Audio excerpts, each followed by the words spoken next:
I was talking about the difference between wisdom and knowledge. ಆದರೆ ನಾನು ಹೇಳ್ತಾ ಇದ್ದೆ ತಿಳುವಳಿಕೆ ಮತ್ತು ಜ್ಞಾನದ ಬಗ್ಗೆ, ವ್ಯತ್ಯಾಸದ ಬಗ್ಗೆ. See, those in CFC who have attended so many conferences. ನಮ್ಮ CFCನಲ್ಲಿ ಬಹಳಷ್ಟು ಕೂಟಗಳನ್ನು, ಕಾನ್ಫರೆನ್ಸ್ಗಳನ್ನು attend ಮಾಡಿದವರಿದ್ದಾರೆ. I think we have more Bible knowledge than anybody in India. ಈ ಭಾರತ ದೇಶದಲ್ಲಿ ಹೋಲಿಸಿ ನೋಡಿದ್ರೆ ಎಲ್ಲರಿಗಿಂತ ಹೆಚ್ಚಾಗಿ ಬೈಬಲ್ ತಿಳುವಳಿಕೆ ಇದೆ ಅಂತ ಹೇಳಬಹುದು. Even our young teenage boys and girls know more Bible than many preachers. ನಮ್ಮ ಚಿಕ್ಕ ಯೌವನಸ್ಥರು ಕೂಡ ಬೈಬಲ್ ತಿಳುವಳಿಕೆ ಹೆಚ್ಚಾಗಿದೆ ಅಂತ ಹೇಳಬಹುದು ನಾವು. But do you think we all have so much wisdom? ಆದರೆ ನೀವು ಅನ್ಕೊಂತೀರಾ ನಮಗೆ ಹೆಚ್ಚು ಜ್ಞಾನ ಇದೆ ಅಂತ? No, ಇಲ್ಲ. There is as much fighting and quarreling in our homes as in other godless homes. ನಮ್ಮ ಕುಟುಂಬಗಳಲ್ಲಿ ಕೂಡ ಬೇರೆ ಅನ್ಯರ ಕುಟುಂಬಗಳಲ್ಲಿ ಎಷ್ಟು ಜಗಳ ಹೋರಾಟಗಳಿದೆಯೋ ಅಷ್ಟೇ ಇದೆ. Which shows me we have no wisdom. ಇದು ಏನು ತೋರಿಸುತ್ತೆ ಅಂದರೆ ನಮಗೆ ಜ್ಞಾನ ಇಲ್ಲ ಅನ್ನೋದು. So you need to understand clearly, knowledge will not make you spiritual. ಇದರಿಂದ ಏನು ನಾವು ಚೆನ್ನಾಗಿ ತಿಳ್ಕೊಳ್ಬೇಕು ಅಂದರೆ ಒಂದು ತಿಳುವಳಿಕೆ ನಮ್ಮನ್ನು ಜ್ಞಾನಿಗಳಾಗಿ ಮಾಡೋದಿಲ್ಲ. If you want to live properly on this earth, what you need is the wisdom of God. ನಾವು ಈ ಭೂಲೋಕದಲ್ಲಿ, ಇಹಲೋಕದಲ್ಲಿ ಸರಿಯಾಗಿ ಜೀವಿಸಬೇಕು ಅಂದರೆ ದೇವರ ಜ್ಞಾನದ ಅವಶ್ಯಕತೆ ಇದೆ. And the greatest example of wisdom is Jesus Christ. ಒಂದು ಈ ಜ್ಞಾನಕ್ಕೆ ಒಳ್ಳೆಯ ಉದಾಹರಣೆ ಅಂದರೆ ಯೇಸು ಕ್ರಿಸ್ತನು ಮಾತ್ರ. In fact, in Proverbs chapter 8, his name is called wisdom. ಇಲ್ಲಿ ಜ್ಞಾನೋಕ್ತಿ 8ನೇ ಅಧ್ಯಾಯದಲ್ಲಿ ಹೇಳುತ್ತೆ ಆತನ ಹೆಸರೇ ಜ್ಞಾನ ಅಂತ ಹೇಳಿ. And the greatest example of knowledge without wisdom is the devil. ನಮಗೆ ಉದಾಹರಣೆ, ಒಳ್ಳೆಯ ಉದಾಹರಣೆ, ಹೆಚ್ಚಿನ ಉದಾಹರಣೆ ಒಂದು ತಿಳುವಳಿಕೆ ಇದ್ದು ಜ್ಞಾನ ಇಲ್ಲದೆ ಇರೋದಕ್ಕೆ ಅಂದರೆ ಸೈತಾನನು. So much knowledge, ಬಹಳಷ್ಟು ತಿಳುವಳಿಕೆ. Do you know that the devil knows the Bible better than all of us? ನಿಮಗೆ ಗೊತ್ತಿದೆಯಾ ನಮ್ಮ ಎಲ್ಲರಿಗಿಂತ ಹೆಚ್ಚಾಗಿ ಬೈಬಲ್ ಜ್ಞಾನ, ಬೈಬಲ್ ತಿಳುವಳಿಕೆ ಸೈತಾನನಿಗಿದೆ ಅಂತ? See one example in Matthew 4. ಮತ್ತಾಯ 4ರಲ್ಲಿ ಒಂದು ಉದಾಹರಣೆಯನ್ನು ನೋಡೋಣ. The devil is tempting Jesus Christ here. ಇಲ್ಲಿ ಯೇಸು ಕ್ರಿಸ್ತನನ್ನು ಸೈತಾನನು ಶೋಧಿಸಿದನು. He tempts him first saying in verse 3, if you are the son of God, turn these stones into bread. ಇಲ್ಲಿ 3ನೇ ವಚನದಲ್ಲಿ ನಾವು ನೋಡ್ತೇವೆ, ನೀನು ದೇವರ ಮಗನಾಗಿದ್ದರೆ ಈ ಕಲ್ಲುಗಳನ್ನು ರೊಟ್ಟಿಯಾಗಿ ಆಗುವಂತೆ ಅಪ್ಪಣೆ ಮಾಡುವಂತ. You may think, what is the sin if you have the power to turn stones into bread when you are hungry? So ಇದರಲ್ಲಿ ನೀವು ಯೋಚನೆ ಮಾಡ್ಬೋದು, ಇದರಲ್ಲಿ ಎಂಥ ಪಾಪ ಇದೆ, ನೀವು ಒಂದು ಶಕ್ತಿ ಕೂಡ ಇದೆ ಒಂದು ಕಲ್ಲನ್ನು ರೊಟ್ಟಿಯಾಗಿ ಮಾಡಲಿಕ್ಕೆ, ಅದರಲ್ಲೂ ನೀನು ಹಸಿವೆ ಆಗಿದ್ದಾಗ ಮಾಡಿದ್ರೆ ಅದರಲ್ಲಿ ಎಂಥ ಪಾಪ ಅಂತ. You are hungry because you have not eaten for 40 days. ಯಾಕೆ ಅಂದರೆ ನೀನು ಬಹಳ ಹಸಿದಿದ್ದೀಯಾ, 40 ದಿವಸ ಕಾಲ ಉಪವಾಸ ಮಾಡಿದೀಯಾ. And you are not stealing anybody's bread. ಅಲ್ಲಿ ನೀನು ಯಾರಿಂದ ರೊಟ್ಟಿಯನ್ನು ಕಳ್ತನ ಮಾಡ್ತಾ ಇಲ್ಲ. Jesus had the power to turn stones into bread. ಯೇಸುಗೆ ಆ ಒಂದು ಶಕ್ತಿ ಇತ್ತು ಕಲ್ಲನ್ನು ರೊಟ್ಟಿಯಾಗಿ ಪರಿವರ್ತನೆ ಮಾಡುವಂಥದ್ದು. And this is not a luxury, it's just to eat what is necessary for the body. ಇದೊಂದು ಐಡೂರ್ಯ ಅಲ್ಲ, ಇದು ಒಂದು ಅವಶ್ಯಕತೆ ಆಗಿತ್ತು ಅದು. But Satan has a great understanding of what is God's ways. He knows it in his theory. ಸೈತಾನಿಗೆ ದೇವರ ಮಾರ್ಗಗಳ ಬಗ್ಗೆ ಒಂದು ತಿಳುವಳಿಕೆ ಇತ್ತು. He knows that God wanted man to live in dependence upon him for everything.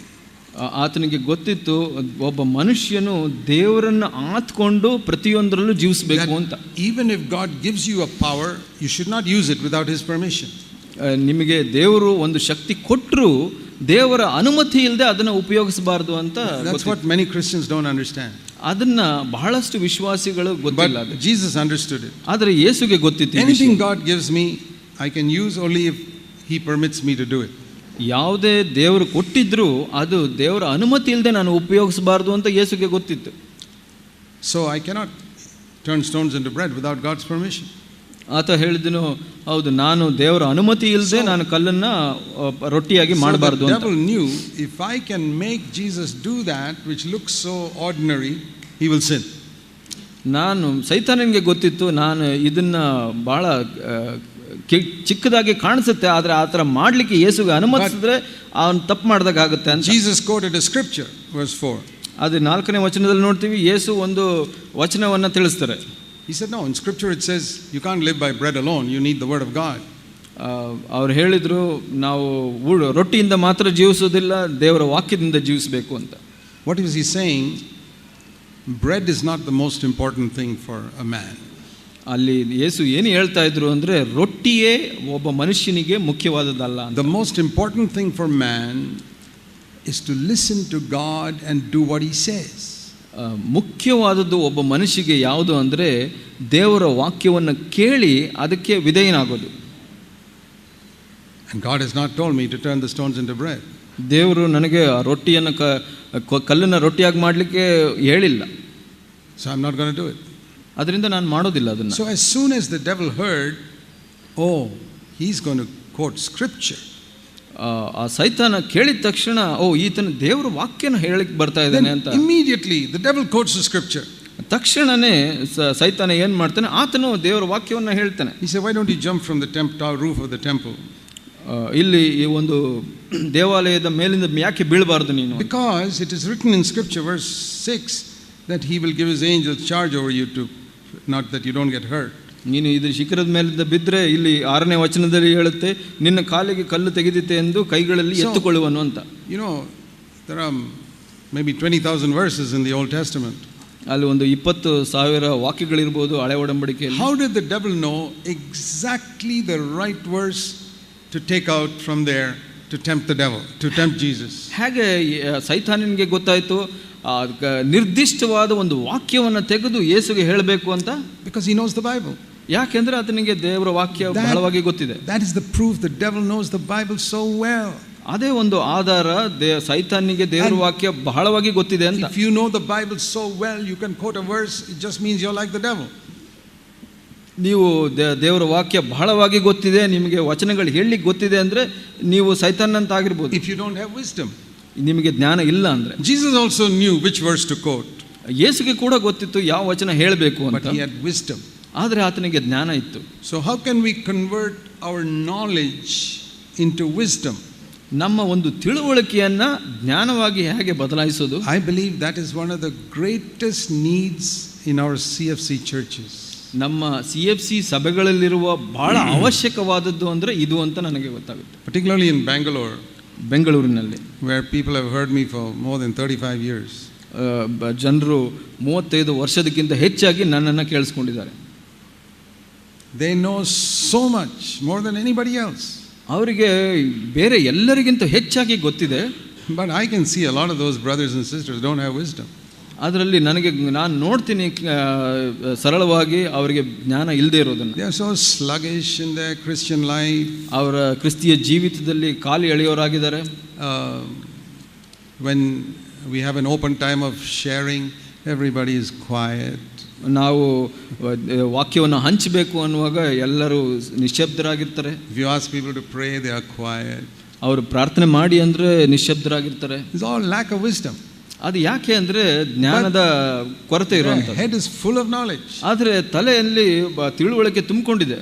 So I can see there that it is possible to have so much knowledge and zero wisdom. ನನಗೆ ಅದರಿಂದ ಏನು ಗೊತ್ತಾಗುತ್ತೆ ಅಂದರೆ, ಒಬ್ಬ ಮನುಷ್ಯನಿಗೆ ಹೆಚ್ಚು ತಿಳುವಳಿಕೆ ಇರ್ಬೋದು, ಆದರೆ ಜ್ಞಾನ ಇಲ್ಲದೆ ಇರ್ಬೋದು ಅಂತ. You know, knowledge is like the food we eat.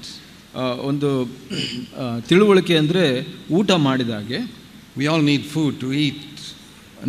ನಮಗೆಲ್ಲ ಊಟದ ಅವಶ್ಯಕತೆ ಇದೆ ಜೀವಿಸಲಿಕ್ಕೆ. Bible knowledge is like that. ಬೈಬಲಿನ ತಿಳುವಳಿಕೆ ಕೂಡ ಹಾಗೇನೆ. But think if you eat your food and it just accumulates in your stomach. ನೀವು ಈಗ ಯೋಚನೆ ಮಾಡಿ, ನೀವು ಊಟ ಮಾಡಿದ್ದು ನಿಮ್ಮ ಹೊಟ್ಟೆಯಲ್ಲೇ ಉಳ್ಕೊಳ್ಳುತ್ತೆ ಅಂತ. And it does not get digested and go into all parts of your body. ಅದು ಜೀರ್ಣವಾಗಿ ನಿಮ್ಮ ಶರೀರದ ಎಲ್ಲ ಭಾಗಕ್ಕೆ ಹೋಗೋದಿಲ್ಲ ಅಂತ ಯೋಚನೆ ಮಾಡೋಣ. The rice and the vegetables you ate last week. ಅನ್ನ ಮತ್ತು ಆ ತರಕಾರಿ ತಿಂದಿದ್ದು ಹೋದ ವಾರ. Already the body has started converting it into flesh and blood and bones. ನಿಮ್ಮ ಆ ಶರೀರ ಆ ಜೀರ್ಣದ ಮುಖಾಂತರ ಅದನ್ನ ರಕ್ತ, ಮಾಂಸ ಮತ್ತು ಮೂಳೆಯನ್ನಾಗಿ ಪರಿವರ್ತನೆ ಮಾಡಿ. All the food you ate last month. ಹೋದ ತಿಂಗಳು ತಿಂದ ಊಟವೆಲ್ಲ ಜೀರ್ಣವಾಗಿದೆ. The body has been working on it, not leaving it as rice and vegetables in your stomach, but converting it to blood and flesh and bones. ನಿಮ್ಮ ಶರೀರ ಏನು ಮಾಡುತ್ತೆ ಅಂದರೆ ಅದರ ಮೇಲೆ ಕೆಲಸ ಮಾಡಿ ಅದನ್ನು ಜೀರ್ಣ ಮಾಡಿ ಅದನ್ನು ಬದಲಾಯಿಸಿದೆ, ಶರೀರ ಮಾಂಸ ಶಕ್ತಿಯಾಗಿ. That's how we grew up from childhood to what we are today. ಹಾಗೆ ನಾವು ಒಂದು ಚಿಕ್ಕ ವಯಸ್ಸಿನಿಂದ ಬಾಲ್ಯಾವಸ್ಥೆಯಿಂದ ಈಗ ದೊಡ್ಡವರಾಗಿ ಬೆಳೆದಿದ್ದೇವೆ. But if the rice and vegetables go into your stomach and remain there, ಆದರೆ ಯೋಚನೆ ಮಾಡಿ, ನಿಮ್ಮಲ್ಲಿ ನೀವು ಊಟ ಮಾಡಿದ ಊಟ ಹೊಟ್ಟೆಯಲ್ಲಿ ಹೋಗಿ ಹಾಗೆ ಉಳಿದ್ರೆ, tomorrow you eat some more, ನಾಳೆ ಮತ್ತೆ ಸ್ವಲ್ಪ and it remains there, ಅದು ಉಳ್ಕೊಳ್ಳುತ್ತೆ. and like that every day your stomach becomes bigger and bigger and bigger. ಪ್ರತಿ ದಿವಸ ನೀವು ತಿಂದಿದ್ದು ಹಾಗೆ ಉಳಿದು ಹೊಟ್ಟೆ ದೊಡ್ಡದಾಗುತ್ತೆ. What do you think will happen to you? ಏನಾಗುತ್ತೆ ಅಂತ ಯೋಚನೆ ಮಾಡ್ತೀರಾ? You'll die. ನೀವು ಸಾಯ್ತೀರಾ. Can food make you die? ಒಂದು ಆಹಾರ ನಿಮ್ಮನ್ನ ಸಾಯಿಸುತ್ತಾ? Good food, ಒಳ್ಳೆಯ ಊಟ? yes, ಹೌದು. because it's not digested. ಯಾಕಂದ್ರೆ ಅದು ಜೀರ್ಣವಾಗಿಲ್ಲ. Knowledge is like that. ಹಾಗೆ ತಿಳುವಳಿಕೆಯೂ ಕೂಡ. Knowledge can kill you spiritually. ತಿಳುವಳಿಕೆ ಅನ್ನೋದು ಆತ್ಮಿಕವಾಗಿ ನಿಮ್ಮನ್ನ ಸಾಯಿಸಿಬಿಡುತ್ತೆ. In Jesus' time, the people who knew the Bible best were the Pharisees. ಯೇಸುವಿನ ಕಾಲದಲ್ಲಿ ಬೈಬಲ್ ಅನ್ನು ಸತ್ಯವೇದವನ್ನು ಹೆಚ್ಚಾಗಿ ತಿಳಿದವರು ಫರಿಸಾಯರು. And they were the most spiritually dead people. ಅವರು ಆತ್ಮಿಕವಾಗಿ ಹೆಚ್ಚಾಗಿ ಸತ್ತ ಮನುಷ್ಯರಾಗಿದ್ದರು. They were so dead that they thought Jesus was the prince of devils, Beelzebub. ಅವರು ಎಷ್ಟು ಸತ್ತಿದ್ದರು ಅಂದ್ರೆ ಯೇಸುವನ್ನ ನೋಡಿ ಆತನ ಬಿಲ್ಜಿಬೂಬನು ಅಂತ ಕರೆದರು. Even the Greeks and Romans knew this is the son of God. ಗ್ರೀಕರು ರೋಮನರು ಈತನ ದೇವರ ಮಗನು ಅಂತ ಹೇಳಿದರು. But the Pharisees who studied the Bible said no, he's the devil. ಫರಿಸಾಯರು ಬೈಬಲ್ ಸತ್ಯವೇದನ ಹೆಚ್ಚಾಗಿ ಓದಿದವರು ಈತ ಸೈತಾನನ ಮಗನು ಅಂತ ಹೇಳಿದರು. How can you read the Bible so much and be so blind? ಅಷ್ಟು ಸತ್ಯವೇದನ ಓದಿ ಅಷ್ಟು ಅಂಧರಾಗಲಿಕ್ಕೆ ಹೇಗೆ ಕಾರಣ? Because they had no wisdom. ಯಾಕೆ ಅಂದರೆ ಅವರಿಗೆ ಜ್ಞಾನ ಇರಲಿಲ್ಲ. That is the greatest danger facing all brothers and sisters in CFC these days. ಇದು CFC ಸಭೆಯಲ್ಲಿರೋ ಸಹೋದರ ಸಹೋದರರು ಎದುರಿಸ್ತಾ ಇರೋ ಬಹಳವಾದ ಅಪಾಯವಾಗಿದೆ. Knowledge without wisdom. ಜ್ಞಾನವಿಲ್ಲದ ತಿಳುವಳಿಕೆ. Food that is not being digested. ಆಹಾರ ಅಜೀರ್ಣವಾಗಿರುವಂಥದ್ದು.